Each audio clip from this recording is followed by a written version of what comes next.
You will hear a telephone conversation between the organizer of a short story competition and someone who wishes to take part in the competition. First, you have some time to look at questions 1 to 6.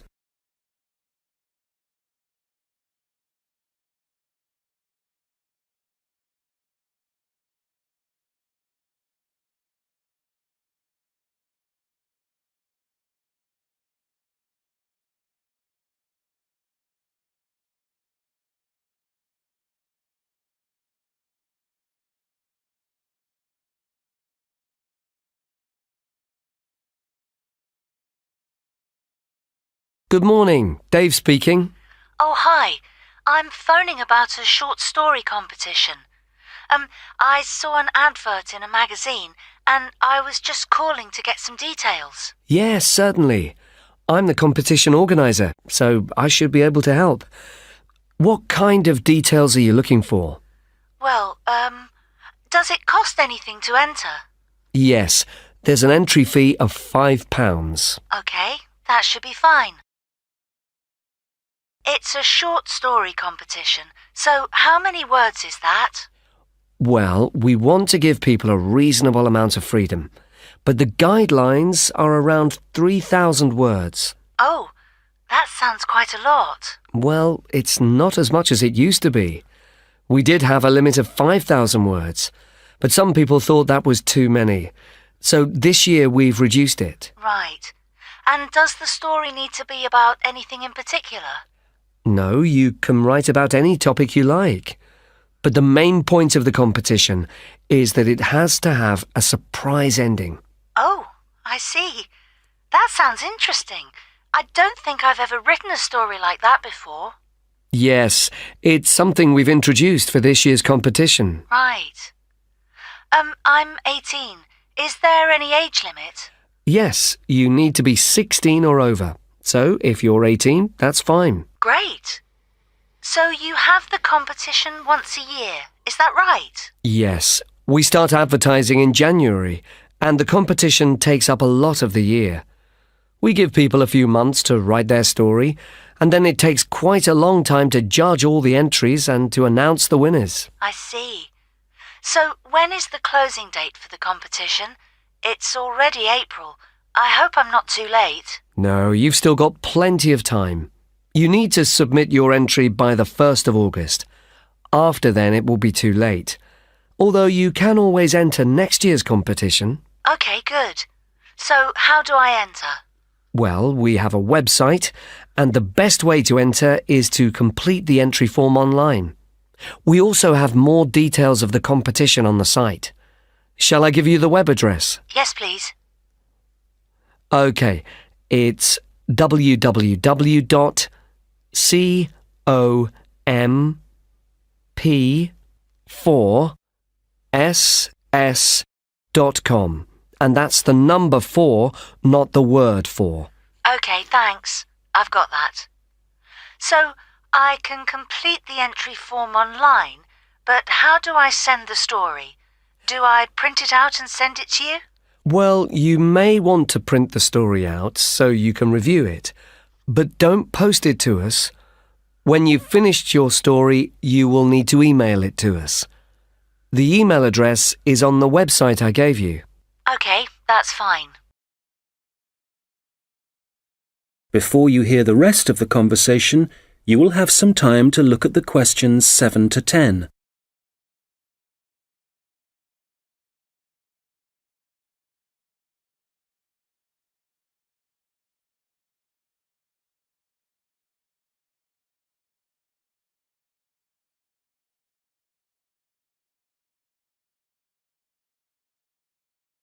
Now listen and answer questions 7 to 10. Can you tell me a bit about how the competition is judged and what the prizes are? Yes, of course. Well, once we have all the entries, I send them to all the judges. Our competition is quite popular, so we are lucky to be able to use famous authors who are very interested in the competition. That's fantastic! It's great to know that someone famous will be reading my story. Yes, that's right. It takes them quite a while to read through the entries, but eventually they decide on the top 5 stories. I see. And what happens then? Well, they will be published online so everyone can read them. They will not be in any order at this point. They will just be the 5 stories that the judges think are the best. And do all the top 5 stories get prizes? No, it's just the top story and the runner-up. So how is the top story decided? Well, once the top 5 stories are available, it will be the public who will vote for their favourite story. Right, I see. So I need to get all my friends to vote for me then? Yes, that's a good idea. And what is the prize? Well, the runner-up gets a prize of £300, but the winner gets a trip to Spain to attend a workshop for writers. Wow, that's brilliant! I'd better get writing straight away. Yes. Good luck. Thanks. That is the end of section 1. You now have half a minute to check your answers.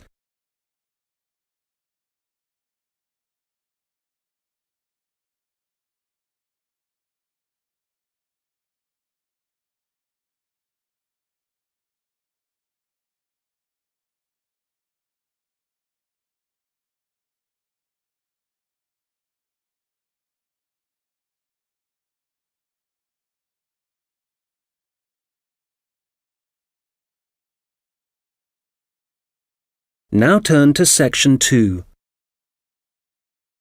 You will hear a guide talking about a sea life centre. First, you have some time to look at questions 11 to 17.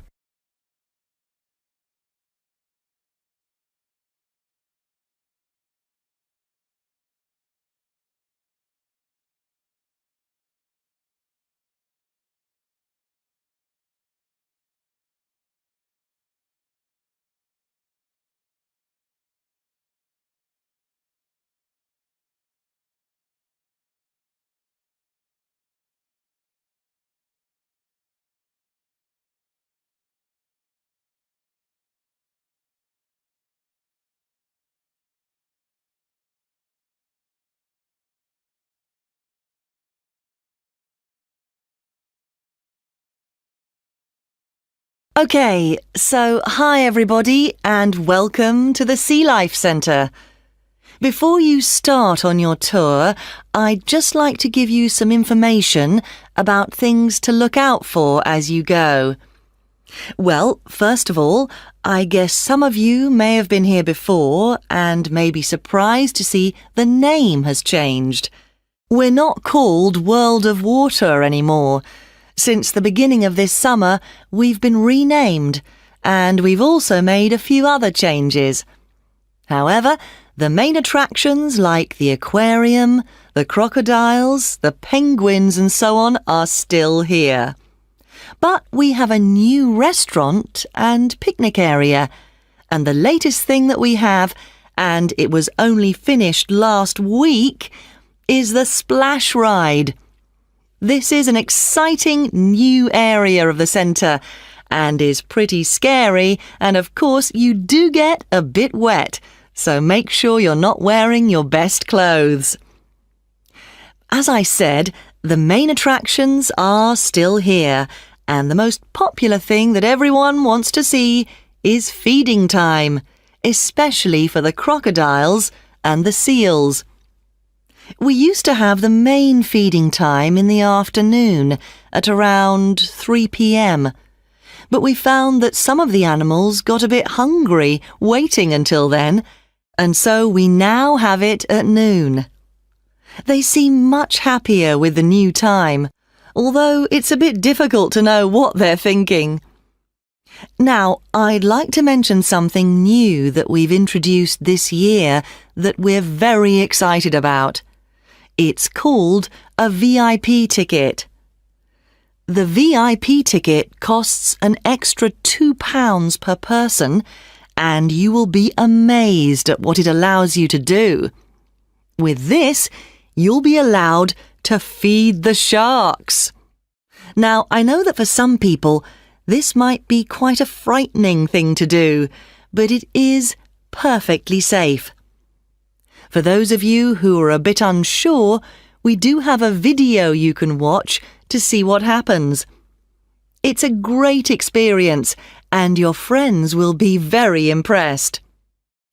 Speaking of friends, I'd just like to remind you that the Sea Life Centre will be more than happy to organise a birthday party for you and your family and friends. If you need more details, you can speak to me afterwards, and there are also forms at the entrance that you can fill in. I'd also like to bring your attention to the good work that the Sea Life Centre is doing in support of animal conservation. I'm sure you're all aware of the worrying situation with a large number of species facing extinction. Here at the Sea Life Centre, we're taking action by asking as many people as possible to sign a petition.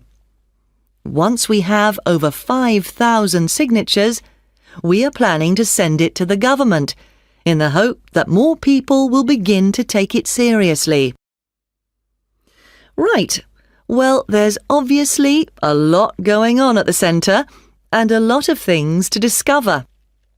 At all the attractions, there is helpful information, so please read as much as you can, and if you want to see what you've remembered, please do the quiz after your visit. There are no prizes, of course, but I'm sure you'll be surprised by how much you've learnt. Before you hear the rest of the conversation, you will have some time to look at the questions 18 to 20.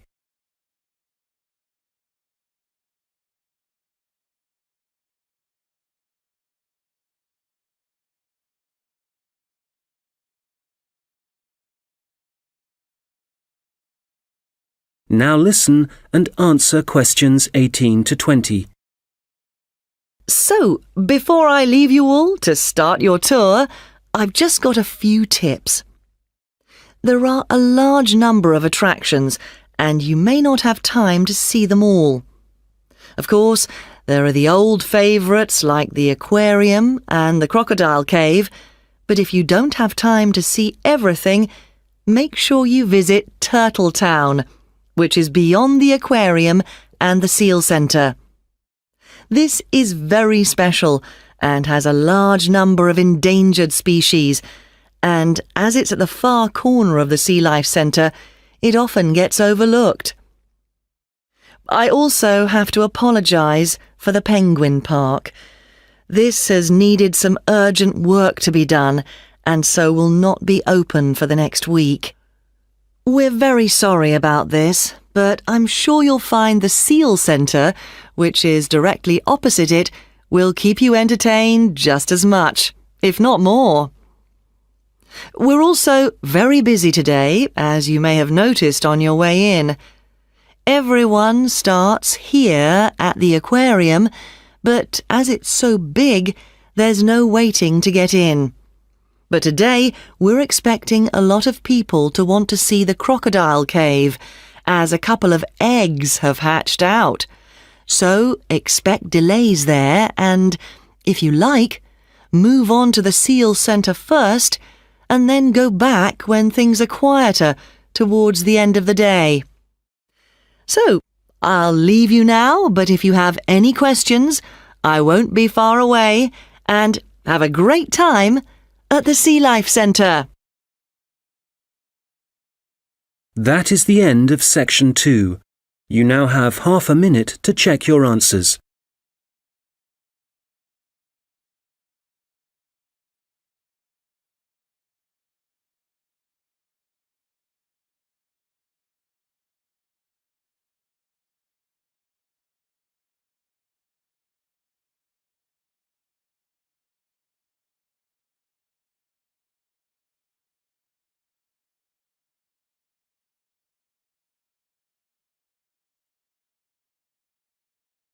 Now turn to section 3. You will hear two students talking about their university studies. First, you have some time to look at questions 21 to 26.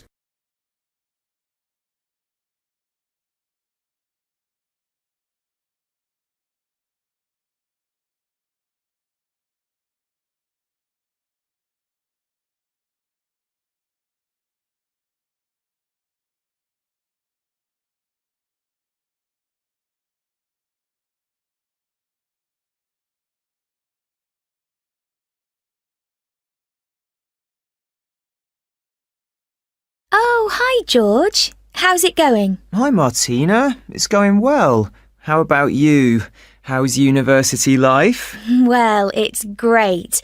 Apart from the studying, of course. Yeah, me too. What are you studying? I seem to remember that you were going to do art. That was your best subject, wasn't it? No, not really. I just liked the teacher. He was French and had an amazing accent. My favourite subject was history, but I couldn't see what career that would give me. Ah, right. So what did you choose? Well, I found it really difficult to decide. I was really good at science, but I must admit, I never really enjoyed studying it. So, in the end, I decided to opt for English, which was my second favourite subject, and I thought it would be more useful to me than studying anything else. So, that's what I'm doing. How are you finding university? Well, it's a bit of a challenge, I suppose. Are you finding it difficult? Well, some of it. I'm doing mechanical engineering, which is really interesting, but it covers quite a lot of areas, like materials science, machine design, physics, and of course mechanics. And they're all fine, but it's maths that I'm struggling with. It's a lot harder than it was at school. I can believe it. It all sounds very difficult to me. But then I never was very good at mechanical things. I suppose it must involve some practical work. Well, not at the moment. Currently, it's nearly all theory, so it's a bit heavy going. I guess you need to start with that so that you can get a grasp of the concepts and learn a few facts before you start putting it into practice. It must be a lot different to the course that I'm taking. Yes, but in a few weeks we'll be having a lot more practical experience. In fact, I've got a great assignment this term working on jet engines, which means I'll be going on a few field trips to a nearby airport. Oh, that's great. It sounds like you're going to be very busy. Yes, I'm not sure how I'm going to cope with the work. We have a lot of lectures, and that's fine. The lecturers are very knowledgeable, and I learn a lot from them. But we also have a lot of seminars, and I find with so many people expressing their views, it can get quite frustrating. It would be better if we didn't have so many of those. Yes, it's the same for me.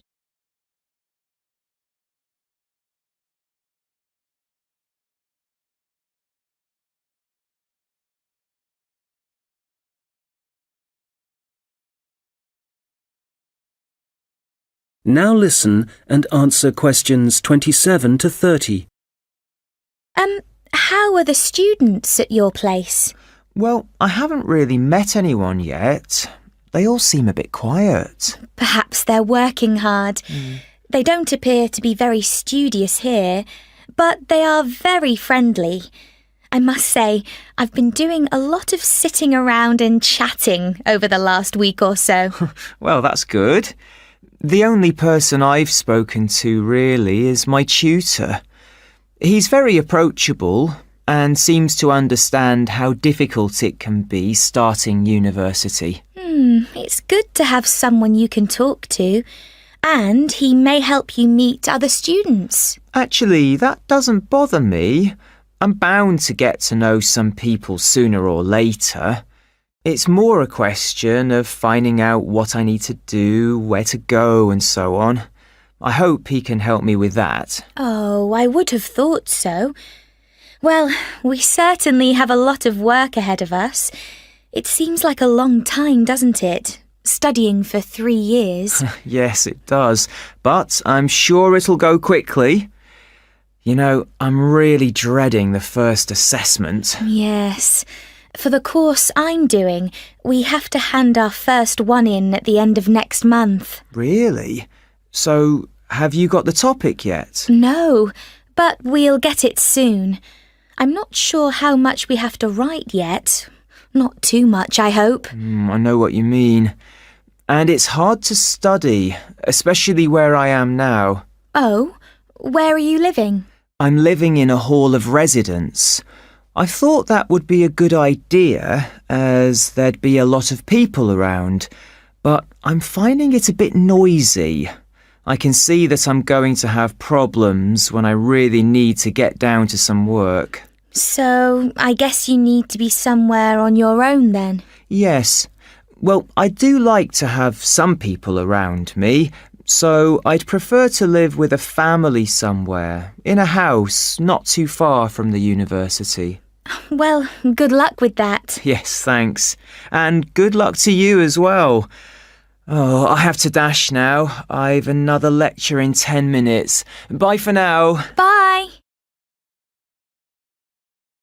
That is the end of section 3. You now have half a minute to check your answers.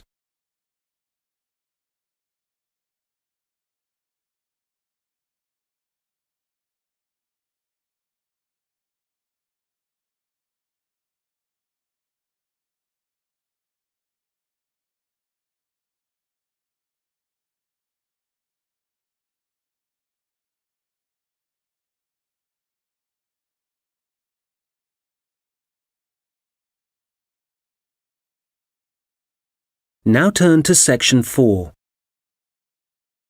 You will hear someone talking about creating a presentation. First, you have some time to look at questions 31 to 40.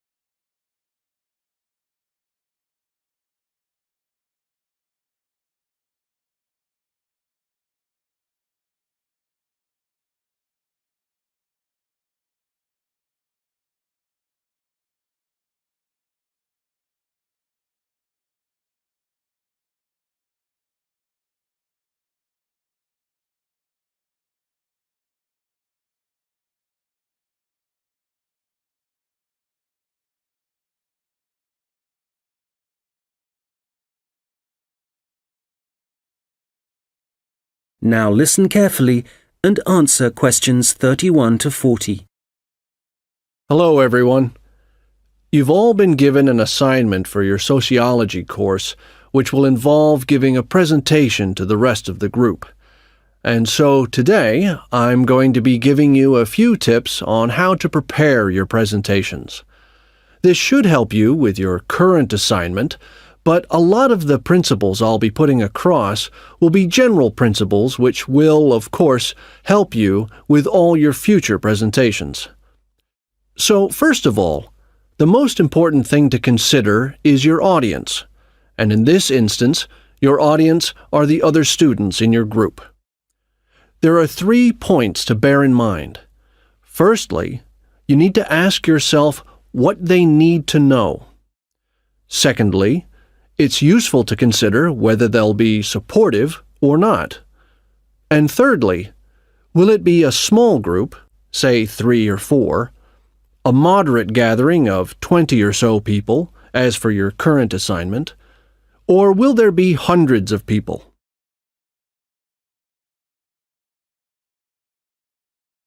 Having said all that, what I'm about to tell you will apply equally to any audience. So, how do you structure your presentation?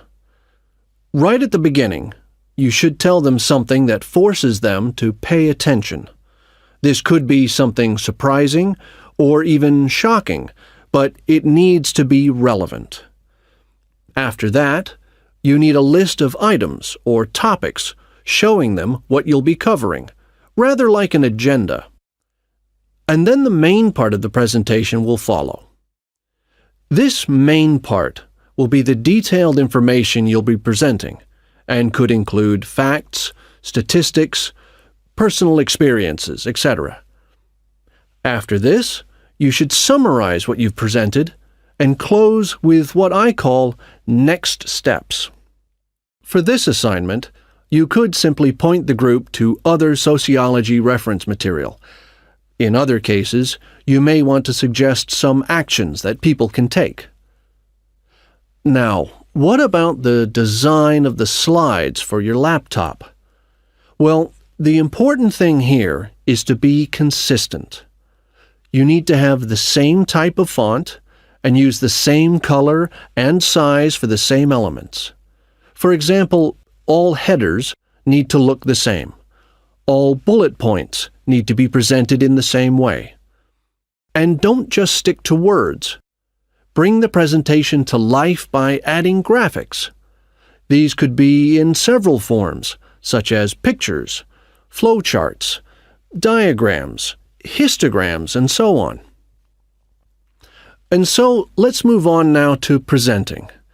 You have your presentation prepared, and you're ready to start. Well, it's important to give a good impression from the start.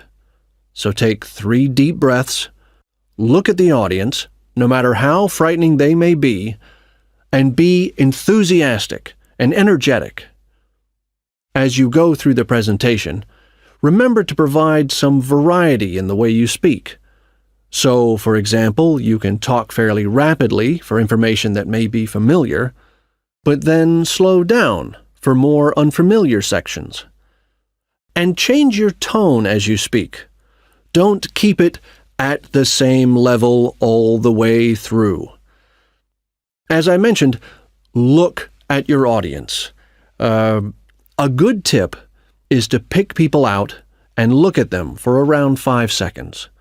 Not looking at the audience gives the impression that you're either not interested in them or terrified of them. Looking too long at one particular person may make them feel rather uncomfortable. There may be points in your presentation that you want your audience to really absorb, and in order to make important points stand out, you may consider adding silence right after these. It will give people time to reflect on what you've just said. Also, you may be presenting complicated ideas or technical details, but try to keep everything as simple as possible. Use simple words and as few as possible. And be clear. If you say something like, "This appears to be," it implies uncertainty. So using weak verbs such as appears, seems, could be, etc., needs to be avoided. I'll just finish off with a few thoughts on questions and interruptions from the audience. You may choose to invite questions from the audience as you go, or ask them to wait until the end. Either way, questions should be encouraged, as it provides you with some feedback on how interested the audience is and how well they're understanding you. When a question is asked, you need to provide an answer that is as accurate as possible. So, initially, my tip is to repeat it. This will ensure you have heard it correctly and will give you a few seconds to gather your thoughts. Interruptions, on the other hand, can be unwelcome, and you may get them for a variety of reasons. It's likely, however, that there's something in your presentation that's unclear or confusing. So my advice is to reduce problems by reading through your presentation beforehand and predicting potential points which could cause interruptions. You may then want to change that part of your presentation, or at least you'll be prepared if someone does interrupt you. Now, do you have any questions?